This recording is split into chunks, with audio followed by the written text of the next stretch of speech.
Salut tout le monde. Aux États-Unis, 3 animaux sont victimes d'expériences bâclées avec un mutagène développé par la société familiale Wyden. Parmi eux se trouve George, un gorille albinos remarquablement intelligent, qui a été élevé par le primatologue Davis Okoye. Mais au cours d'une mission pour sauver le singe, le scientifique se rend compte qu'il devra sauver non seulement son ami, mais le monde entier.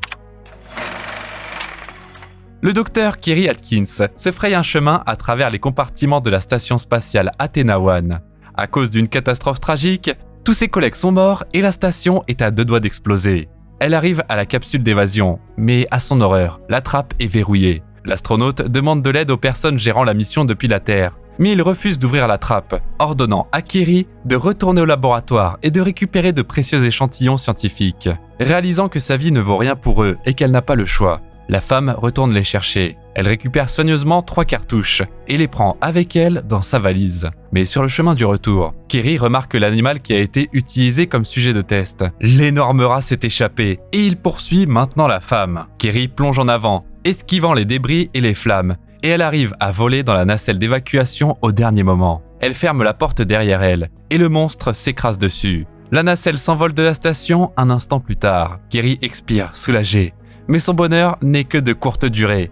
Le rat frénétique a fissuré le hublot, endommageant l'intégrité de la nacelle. La nacelle se casse et elle est consumée par la chaleur intense à la rentrée dans l'atmosphère, tuant l'astronaute et dispersant l'épave à travers l'Amérique du Nord. Pendant ce temps-là, Davis Okoye, défenseur expérimenté des animaux, dirige un groupe de scientifiques à un sanctuaire à San Diego, en Californie. Il y travaille depuis longtemps en tant que primatologue, c'est-à-dire un expert en singes, et il connaît l'endroit comme le dos de sa main. Connor, son jeune collègue, s'efforce d'impressionner un autre membre du groupe, Amy, en racontant comment il s'est battu contre les braconniers en Ouganda. Tout à coup, Davis ordonne à tout le monde d'arrêter, avertissant d'un danger grave.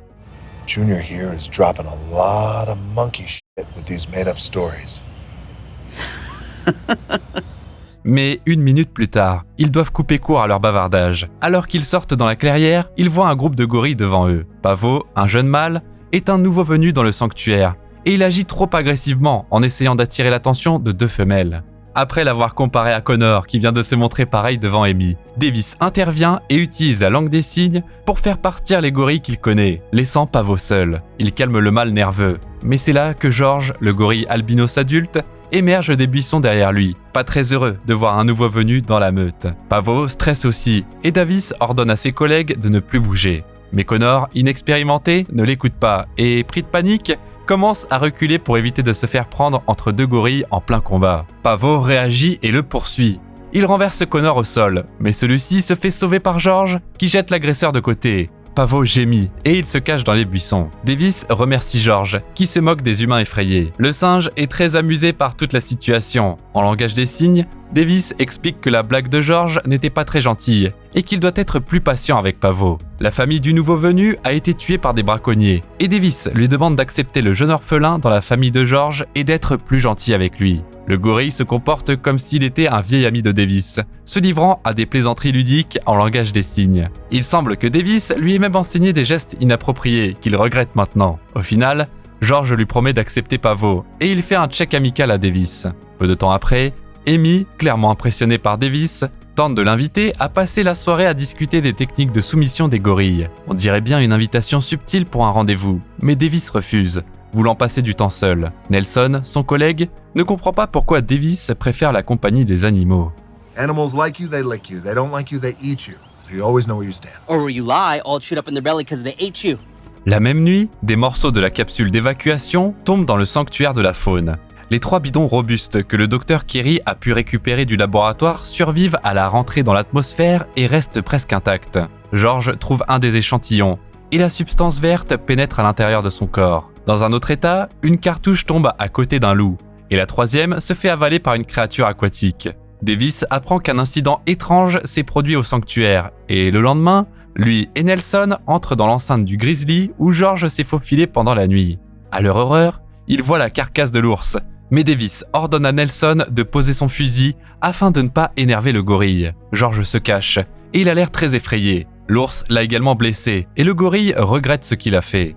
Il sort de la grotte et on voit très vite qu'il a énormément grandi du jour au lendemain. Dans la jungle, les scientifiques trouvent le conteneur qui est tombé du ciel et ils l'emmènent au laboratoire. Dans son bureau, l'homme d'affaires Brett Whedon est furieux et il détruit une maquette de la station spatiale Athena One. Energine, sa société, a investi une énorme somme d'argent dans le projet. Claire, sa sœur, lui rend visite pour lui dire que tout n'est pas perdu, bien que la station soit détruite. Les résultats de leur expérience Rampage ont dû survivre à la chute sur Terre. S'ils peuvent retrouver les échantillons, les clients paieront beaucoup d'argent pour les avoir. Brett craint que si quelqu'un les devance, les plans de l'entreprise seront révélés, auquel cas le frère et la sœur iront en prison, car leurs expériences étaient illégales. There's a reason we were doing these experiments in space, and it wasn't exactly for the betterment of humanity.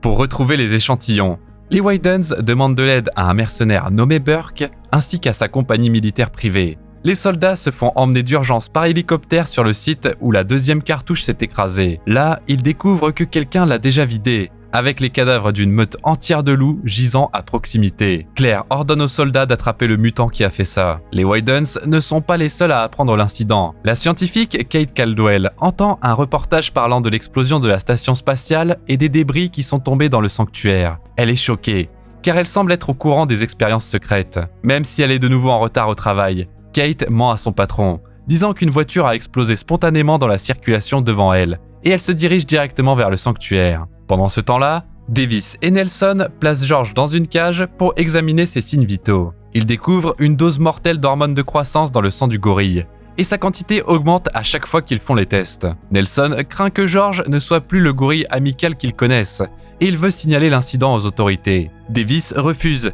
car il sait que George sera abattu. Au lieu de ça, il veut faire de son mieux pour guérir son ami. Nelson promet de lui trouver le plus de temps possible. Bientôt, Kate arrive au sanctuaire. Elle dit qu'elle est une employée d'Energine et qu'elle a personnellement travaillé sur le mutagène. Davis ne lui fait pas confiance, jusqu'à ce que la femme lui explique ce qui arrive à George et qu'elle lui assure qu'elle seule peut guérir ses symptômes troublants. Pour faire ça, elle doit faire des recherches et déterminer quels gènes sont entrés dans l'ADN du singe. Energine a travaillé sur une substance qui intègre les meilleures qualités de différentes espèces dans les gènes de sujets de test. Kate est très surprise de voir un gorille albinos qui comprend le langage des signes. En attendant, ils doivent nourrir le gorille, car il a un appétit insatiable à cause de sa croissance rapide. Soudainement, George s'énerve et détruit sa cage. Davis sauve Kate des barreaux qui lui tombent dessus. Le gorille part en courant, désobéissant à Davis, et il traverse les murs, effrayant les employés et les visiteurs à l'extérieur. Les policiers arrivent rapidement sur les lieux, et ils se préparent à ouvrir le feu sur le gorille. Davis les arrête et il les assure qu'il a la situation sous contrôle. Il parvient à calmer brièvement George, qui est une fois de plus effrayé par son propre comportement. Mais avant qu'il ne puisse se mettre d'accord sur ce qu'il faut faire ensuite, un hélicoptère apparaît et un sniper tire des fléchettes tranquillisantes sur le gorille. George fait quelques pas avant de tomber inconscient. Pendant ce temps-là, Burke et son équipe découvrent un loup mutant. Ils parviennent à lui tirer dessus depuis l'hélicoptère. Mais tout ce qu'ils retrouvent au lieu d'un cadavre, c'est une énorme empreinte de pattes. Soudainement, une meute effrayée de cerfs se précipite devant les soldats, suivi d'un loup de 9 mètres de haut, qui commence à attaquer les gens. Il ne s'arrête pas, et sa peau épaisse dévie toutes les balles. Burke est le seul qui reste debout, commandant à l'hélicoptère de le sauver. À l'approche, un soldat déclenche un barrage de tirs de mitrailleuse sur le loup, mais le mutant colossal saute dans les airs sans effort. D'une frappe puissante, il brise les pales de l'hélicoptère, le faisant s'écraser au sol. Le chef d'escouade se rend compte qu'il n'y a aucun moyen de s'en sortir vivant, et il se fait manger par le loup comme les autres soldats. Les Whedons regardent le flux en direct du massacre. Ils se rendent compte qu'ils doivent trouver un nouveau plan. La même nuit, Davis et Kate sont appréhendés et amenés à l'aéroport, menottés. Ils sont arrêtés par Russell, un agent du FBI, pour suspicion d'expérimentation animale illégale. George, lourdement sous sédatif, sera transporté dans le même avion qu'eux. Where's George? I need to see him, and if you're thinking about putting him on that plane, it's going to be a big mistake. Davis s'énerve et il tente de faire pression sur Russell. Mais l'agent suffisant l'ignore et il ordonne de préparer l'avion pour le décollage. Les scientifiques sont assis à côté de la cage et bientôt, ils remarquent que les blessures de George guérissent très rapidement. C'est grâce aux gènes qui améliorent la régénération. Alors que Russell présente un dossier classifié sur Davis, il est révélé que Davis a une vaste expérience dans les zones de conflit. L'agent se moque de l'homme qui a abandonné son service militaire pour traquer les braconniers et qui passe son temps avec les singes maintenant. Davis répond que ce n'est pas une blague. Le gorille endormi grandit constamment, et quand il se réveillera, il pourrait tous les tuer. Russell lui assure qu'il ajuste également la dose du sédatif. Il leur montre aussi une vidéo du deuxième animal muté, un loup surnommé Ralph. Russell en a assez des scientifiques qui créent des monstres dangereux. L'agent révèle également que Kate ne travaille plus chez Energine depuis longtemps. Elle a été licenciée pour avoir tenté de voler des prototypes, avant de se faire arrêter et de passer 1 an en prison. Davis demande à connaître toute la vérité, et Kate admet aussi qu'elle ne sait pas comment guérir George. Davis regarde tristement le gorille. Il perd espoir, ainsi que sa confiance en Kate. Les Whedon suivent l'évolution de la situation avec leur satellite, et ils savent que leur ancien employé a été arrêté. Pour empêcher Kate de tout divulguer, Claire prévoit de la tuer. Pour faire ça, elle va activer un mécanisme qui a été développé pour contrôler les animaux mutants. Un gène de chauve-souris a été introduit dans leur ADN, qui permet aux mutants d'entendre une onde radio basse fréquence. En utilisant une antenne puissante, Claire active un signal qui est irritant pour les animaux, qui vont faire de leur mieux pour détruire sa source. George, piégé dans l'avion, deviendra furieux et provoquera un accident, emmenant des témoins inutiles dans l'au-delà avec lui. Le reste des animaux attirés seront détruits par les militaires, et les Whedons prélèveront des échantillons de leur sang. Claire a également une substance qui, si quelque chose tourne mal, pourra arrêter la croissance des mutants. Claire allume donc l'antenne sur le toit du siège d'Energine à Chicago, et Ralph oublie immédiatement le bus dont il était sur le point de manger les passagers. Un mutant fluvial inconnu, de la taille d'un navire, se dirige vers la ville. George, lui aussi, s'agite dans l'avion. Malgré d'énormes doses de sédatifs, il s'échappe de sa cage. Davis parvient à pousser Kate sur le côté et à se libérer des menottes, pendant que le gorille enragé détruit l'avion. Russell ordonne d'ouvrir le feu, mais George domine rapidement les gardes. Au même moment, Davis trouve un pistolet tranquillisant, mais il se fait frapper par derrière, le faisant tomber par terre. Le gorille enragé s'approche de Russell, prêt à déchaîner sa fureur sur lui, mais Davis plaide avec l'animal et tente de le calmer. Saisissant l'occasion, un soldat tire sur George par derrière. Les balles ricochent et les tirs imprudents culminent dans une explosion catastrophique de munitions. Celui-ci crée un trou énorme dans l'avion, et les moteurs sont gravement endommagés. L'avion commence à perdre de l'altitude. Kate essaie désespérément de ne pas tomber de l'avion, et Davis décroche un chariot élévateur qui portait la cage de George, poussant le gorille contre le mur. Davis trouve alors des parachutes, qu'il parvient à mettre sur lui-même, Kate et Russell, qui est inconscient après que George l'ait assommé. Ils parviennent à quitter l'avion par un trou dans le fuselage. Russell se réveille dans les airs, et il commence à jurer. L'avion continue de tomber, avec le gorille à l'intérieur. Davis a déjà dit au revoir à son vieil ami, mais il ne trouve pas le corps du gorille sur le site du crash. Il voit les traces et il découvre où George est parti. Thank you for getting this old cowboy off that plane.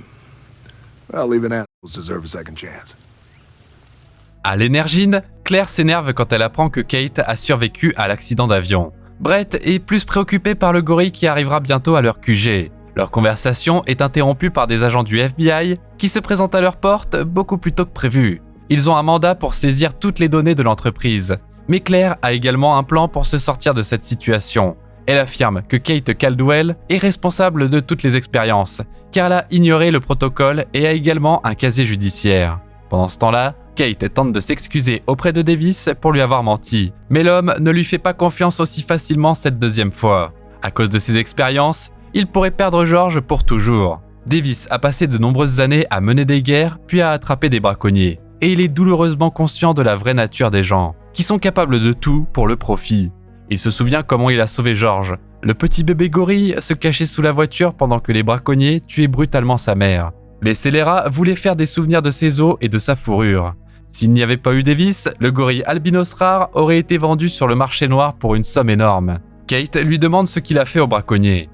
Well, they shot at us, and they missed. I shot back.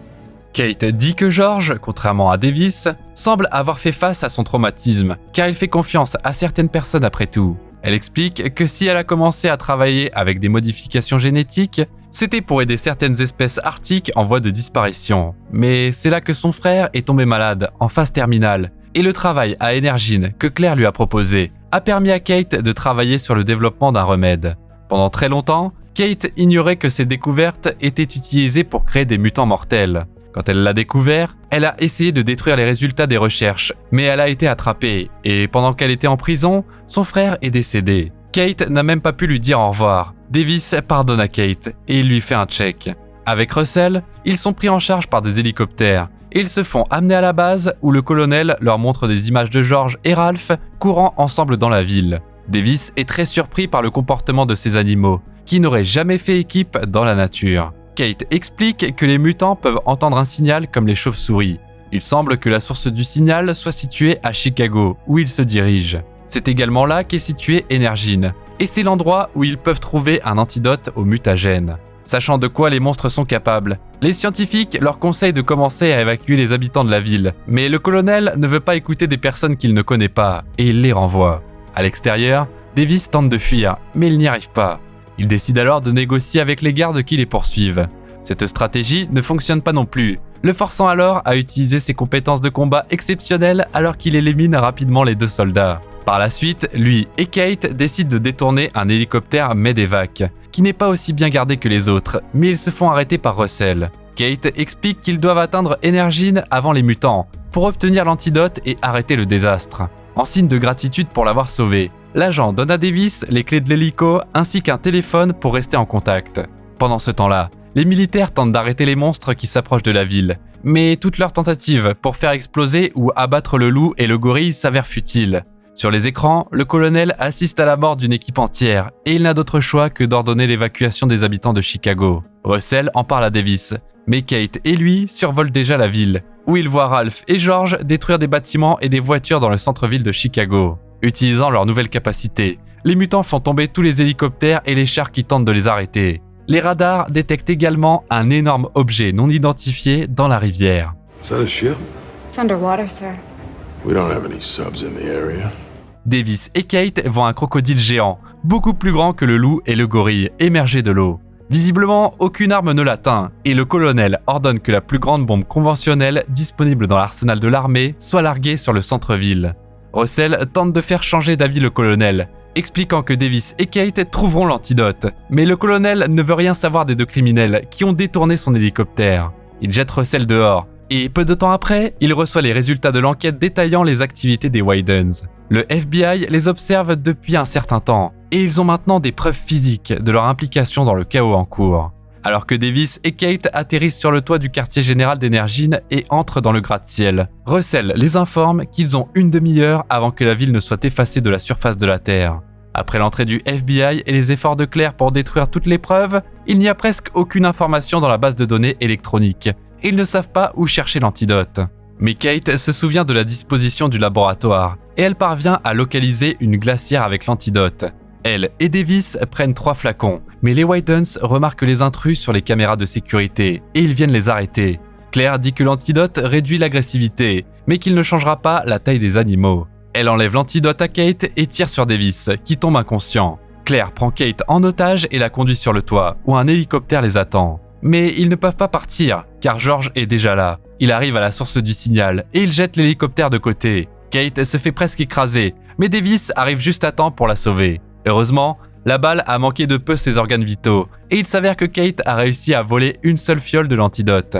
Alors que George démonte l'antenne, ils veulent lui injecter le remède, mais leurs plans se font contrecarrer par Claire. Elle les tient sous la menace d'une arme, et elle exige qu'il distrait le mutant pendant qu'elle part de là. Davis crie pour attirer l'attention de George, et Kate utilise l'occasion pour attaquer Claire. Elle arrache l'arme de ses mains, et dans leur combat, jette l'antidote dans le sac de Claire.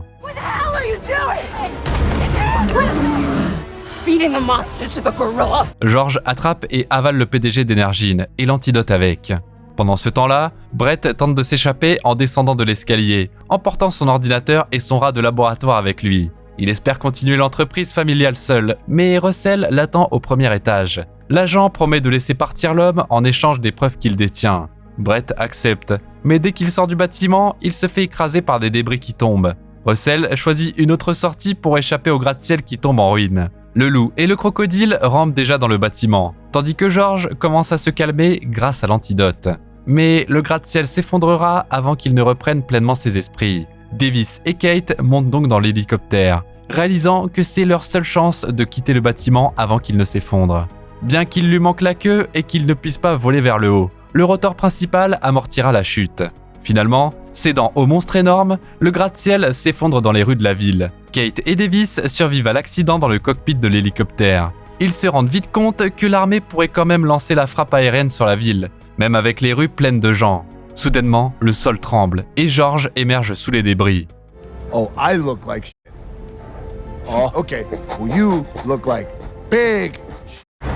George est de nouveau amical, mais les deux autres animaux mutés sont toujours en liberté. Davis envoie Kate pour trouver Russell et arrêter à tout prix le bombardement de la ville. Et il s'arme d'un lance-grenade pour aider George dans sa bataille contre les mutants. Les vieux amis se présentent contre les monstres pour un dernier combat. Le gorille distrait le crocodile et il repousse son attaque avec les débris du gratte-ciel. George s'attaque alors au loup, qui vole dans les airs comme un écureuil volant. Il frappe George au sol, mais Davis distrait le prédateur avec un tir de lance-grenade bien ciblé. Le loup se jette sur Davis, mais il ne voit pas les mâchoires du crocodile venant pour la même cible. Le coup de Ralph se fait piéger dans les mâchoires du reptile géant, où il trouve sa mort. Alors que Davis et George réfléchissent à comment en finir avec le crocodile, Kate et Russell se retrouvent à un barrage routier, et ils unissent leurs forces pour arrêter les plans de l'armée. Russell vole un téléphone satellite à un soldat, et il appelle le colonel. Lorsque Davis épuise son approvisionnement en grenades, il rassemble ses dernières forces pour sprinter à travers un bâtiment délabré, tout en échappant habilement aux énormes mâchoires du crocodile muté. Et au moment où tout espoir semble perdu, George arrive à point nommé, sautant sur la tête du reptile et sauvant Davis. Sur l'insistance de Russell, le colonel observe la scène avec un drone. Les blessures de George s'aggravent de plus en plus au fur et à mesure que le combat se poursuit, mais Davis jette une ceinture de grenades directement dans l'oreille du crocodile. L'explosion étourdit momentanément la créature avant qu'elle ne riposte en frappant Davis avec sa queue pointue. Une fois de plus, George vient à la rescousse de son ami, mais en faisant ça, il se fait jeter dans le bâtiment, avant de se retrouver empalé sur une tige de métal. Le crocodile s'approche pour finir le gorille, mais Davis le distrait en montant dans l'hélicoptère tombé et en tirant les munitions. Le reptile blindé écarte simplement tous les projectiles, et Davis se retrouve coincé. Davis n'a nulle part où aller, et son seul espoir, c'est que son abri puisse résister à l'assaut du crocodile. C'est là que George apparaît de nulle part, sautant pour percer l'œil du reptile avec une longue tige. Poignardé dans son seul endroit vulnérable, le monstre meurt enfin. Le colonel n'en croit pas ses yeux, mais les deux amis ont en effet vaincu les monstres. Il donne immédiatement l'ordre d'annuler le bombardement. Bien que la ville soit sauvée, George s'effondre par terre, affaibli par ses blessures. Il respire lourdement et il ferme les yeux. Avant de mourir, il donne un dernier check à Davis. C'est là que Kate et Russell les trouvent, rejoignant Davis dans le deuil de son meilleur ami. Save my life. You saved a lot of people's lives. Soudainement, George fait discrètement un geste obscène à Davis. Davis, indigné par ce sens de l'humour tordu et en même temps soulagé, tente de cacher ses larmes au gorille. George continue de se moquer de lui et Kate utilise le langage des signes pour faire allusion à une romance entre eux. En riant, ils commencent à nettoyer les décombres et par la suite, ils devront également trouver une nouvelle maison plus grande pour George. Comme toujours, tu peux trouver le nom du film dans la description. En attendant, tu peux nous dire dans les commentaires si tu préfères la compagnie des gens ou des animaux. N'oublie pas de t'abonner à la chaîne et de laisser un like pour voir encore plus de récapitulatifs comme celui-ci.